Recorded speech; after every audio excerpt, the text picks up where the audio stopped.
Yo, what is up guys, Marvin here. Welcome back to my channel and welcome back in this new video. Today's video we are going to talk about 5 nutrition myths that need to stop right now. Who the fuck are you to talk about nutrition? What you know? I'm on 3rd year of medical school, so I know quite some things. I have read many books on the topic: biochemistry, physiology, nutrition. So I do know my stuff. And the other thing is, you don't need academic background in certain things. Like, you can see my appearance is what speaks for itself because I apply everything I say in my videos. You can see hair pretty long. It's a good indicator of nutritional health. I'm 23 years old. Many people tell me I look younger, so I think that what I'm doing is really working, so that's why I do these videos. Let's start with myth number 1, and it's the famous skipping meals breakfast is bad or makes you fat. There is no scientific background on this. It also uses pure logic. How does not eating make you fat? It makes no sense, but I understand the claim. You don't eat breakfast, so you're gonna be more hungry on lunch and dinner, so you eat more. But who tells you that at lunch, dinner, that more that you eat, it's gonna compensate for the breakfast and get over it? You cannot prove that. The body is designed to resist fasting. When you study biochemistry, you study the fat state and the fasted state. The body is really good at managing your resources and to go a few hours without eating. Now, if you're chronically under eating, skipping meals, maybe you could develop deficiencies, but that is because you're not eating enough food. It's not because you're skipping the meal, okay? Because it has been proved that if I eat 10 times a day and you eat 1 time a day, if the food that I eat in those 10 meals equals the food you eat in 1 meal, it makes no difference. It has been proved. Obviously, if you skip breakfast, eat more on lunch and dinner. When it comes to breakfast specifically, I see more damage in the people that do breakfast in my country. Typical breakfast in Italy is cappuccino with a croissant. Cappuccino has caffeine, plus you mix milk with coffee that makes it incredibly hard to digest, and it's sugar.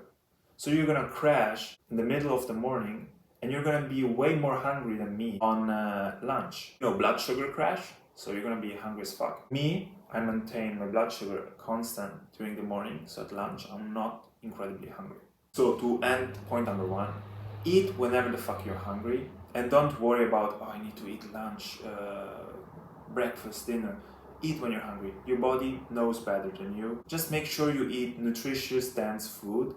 Nice food that gives you nutrients, and you're good to go. With the meal frequency problem out of here, let's start with the meal itself. Myth number 2 is gonna be meat is bad for you and it gives you cancer. We're gonna cover 3 topics: the cancer part, the cardiovascular risk part, and the actual meat benefits, why it's fucking great for you.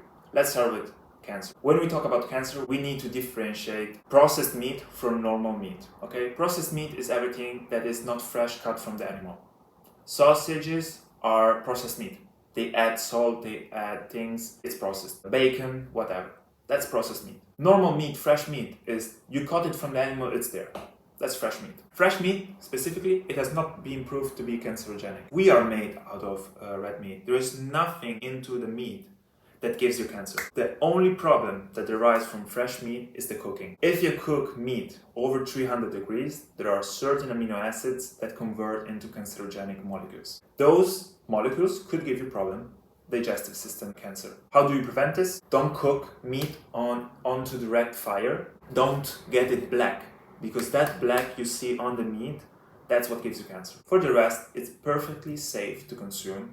Actually, it's good for you because it's full of fucking nutrients. Processed meat, there are some proof that it could give you cancer. We are not sure about that.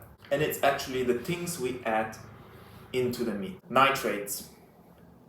Nitrates are salts that are not our normal kitchen salt. The nitrates, when they go in your body with acidity of the stomach, they get converted into a compound that I have no idea how to say it in English. You can reverse the reaction by actually getting vitamin C with your meal. This is the processed meat. You cannot say in public meat gives you cancer. You have no proofs. You have no proofs on that. When it comes about cardiovascular, we start to have a bigger debate because it's the famous saturated fat. Obviously, animal food has saturated fat, it has cholesterol. Remember, all fats that are liquid are unsaturated. Fats that are solid are saturated. A block of meat, it's nice and solid, it doesn't drip out fat, so that's saturated fat. It has been one of the biggest mistakes of humanity, demonizing saturated fat, because you see the problem now. Everybody's eating a high carbohydrate, low fat diet. That's why obesity is going through the roof. How does the cardiovascular risk work? We know the cardiovascular problem is when arteries get clogged. The clogging takes place when these LDL cholesterol particles go under the artery wall. You get inflammation and the clog forms. So I'm editing the video right now, and I saw that in this part I need to add a little bit of context, especially about how the atherosclerosis forms, how the damage in the arteries. You need other things besides high cholesterol.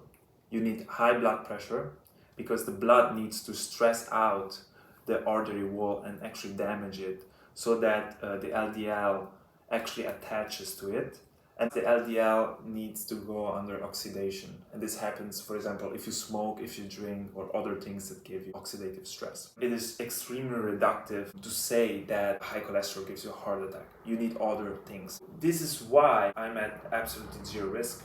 I'm not fat. I do a lot of cardiovascular exercise, or exercise in general. I don't smoke, I don't drink. That puts me at extremely low risk of having a stroke, even if I eat a lot of saturated fat. When you interpret studies, you need to understand that, okay, these people, you see a study, people who eat meat have a higher risk of heart attack. But what other than that are they doing? Are they drinking alcohol? Are they smoking? Keep these things in mind to interpret correctly this video. Cholesterol in general is fundamental for the body. Testosterone, estrogen, many hormones get synthesized from cholesterol. So cholesterol is vital for the body. The body actually synthesizes it 1 gram a day. If I eat high cholesterol from the food, the body stops that pathway. But that pathway is activated by high insulin. If I eat a lot of sugar, I'm going to start synthesizing cholesterol into my body. So it makes no sense that I don't eat it dietary for a fear of higher my cholesterol. Red meat is one of the highest, most nutrition-dense food on the planet. I think the highest is beef liver. What is meat? It's the muscle of the animal. You're eating the muscle cells. Those cells are great at converting energy into movement and to actually extract the energy from nutrients. So you're eating pure energy converting nutrients. Eat meat, chill the fuck out. Don't be scared that it gives you cancer or that it's bad for you. Don't overcook it. Don't eat too much processed meat. Myth number 3 is fruits and vegetables are full of vitamins and are actually great for you. They're not so good as you guys think. Let me show you a few nutritional values. So as we just saw, 90% of water, sugar, a tiny amount of vitamins, and they're extremely low on protein. I also tried 1 week to eat a fruitarian diet. I was feeling like shit, guys. It's sad that I didn't do the video on that week because it was super funny. Stop going around telling people eat your fruits, your veggies. I don't eat them and I feel good. There is no single food you need. You could find ways to get your nutrients from other fruits. And also on the fiber part, that's another big discussion. I know people that fall into the trap of don't have digestion problem, eat more fibers, and they actually get problems from the fiber. Like your stomach hurts, you get constipated, thinking that the fiber is going to help you, but the fiber actually does these things to you, because fiber, remember, it's not digestible. Okay, we don't digest it. So there's not much more to say on point number 3. It's basic facts. I show you the nutritional values, that's it. The only great thing is fruits and vegetables are the main source of vitamin C. That's the only thing they're useful for, but it's not correct to say fruits and vegetables are high in vitamins. We don't find them in considerable amounts. Myth number 4 is the moderate alcohol consumption.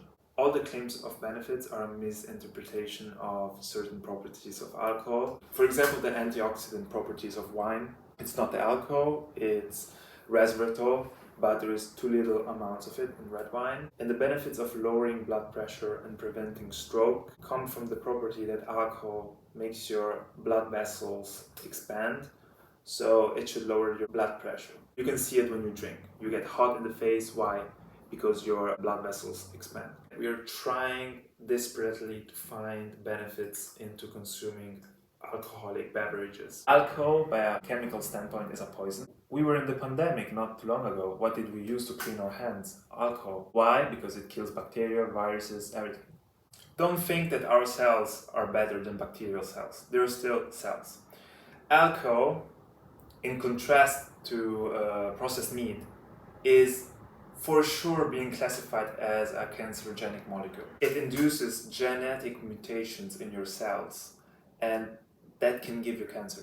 That's the reason if you drink alcohol, all the cells that get in contact with it directly, your mouth, your digestive tract, that's going to higher your cancer risk. And let's not forget that alcohol is extremely soluble. It goes around all your body. So it induces a higher cancer transformation rate. It makes you dumber. It lowers your IQ in a short period, so when you're drunk, and on a longer period if you continually repeat that, because it changes your neural basically organization. If you smoke, the compounds in smoke that remain in your mouth are not soluble by water.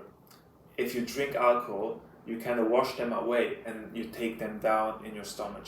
Really, really, really dangerous. There are endocrine disruptors. It lowers testosterone in men, for example, and it's the #1 cause of liver damage. A little bit of poison is better than a lot of poison. That is clear.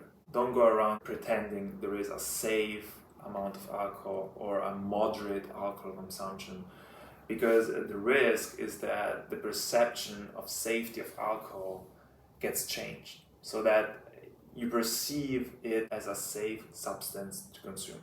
It carries its risk. There are plenty of people that drink and don't have bad effects. That's because their body is great at dealing with it. But don't test luck too much, okay? Myth number 5, it connects with myth number 2. Meat is bad, this time is fat is bad. There is different types of fat: saturated, unsaturated, polyunsaturated. We have omega-3, omega-6. So unsaturated fat, it means it has a double bond in the molecule, and omega-3 or omega-6 is where this double bond is in the molecule. Omega-3 are kind of, they lower inflammation. Omega-6, they higher inflammation. The omega-6, they are used to produce inflammatory molecules. So the less you have them, the more you have of omega-3. That kind of balances out the inflammation in the body. The fat is bad. What are we talking about? Quality or quantity? Lots of fat are bad. Who told you this? If my body burns fat, so for example, when you do a ketogenic diet, you don't eat carbs.